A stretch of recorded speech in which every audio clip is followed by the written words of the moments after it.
কাউকে যদি আপনি নিজের মনের মতন করে নিজের দিকে আকৃষ্ট করতে চান, তাহলে খুব সহজ সহজ টোটকা রয়েছে। মানে এই তারাপীঠে এসে এত তামঝাম করে করার দরকার পড়ে না। যারা পেরে উঠবেন তাদের জন্য খুব সহজের উপায় হলো সকালবেলা ঘুম থেকে উঠে এক কাপ চা নেওয়ার পরে 3 থেকে 4 কাপ চিনি দেবেন, এবং চিনিটা নেওয়ার পরে সেই চিনিটা দিয়ে তার উপর নাম নেবেন, ওম রিং।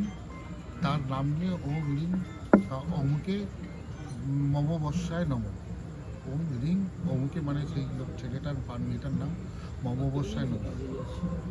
বেশি না, 108 বার করে পাঠ করে দেখুন। আপনার 15 দিন আপনি ভালো করে রেজাল্ট পেতে শুরু করবেন, এবং আপনার প্রতি সে আপনাকে কন্ট্যাক্ট করবে। যারা অনেক কন্ট্যাক্ট করছিল না, বা ফেসবুকে ব্লক করে দিয়েছে, বা হোয়াটসঅ্যাপ চ্যাটে ব্লক করে দিয়েছে, দেখবেন সে আপনার সাথে কন্ট্যাক্ট করছে। আমার এই চ্যানেলগুলো এইভাবে দেখতে থাকুন, লাইক করুন, সাবস্ক্রাইব করুন, আর বেল আইকনটা টিপতে ভুলবেন না। প্রত্যেকটা ভিডিও দেখতে থাকুন। নমস্কার।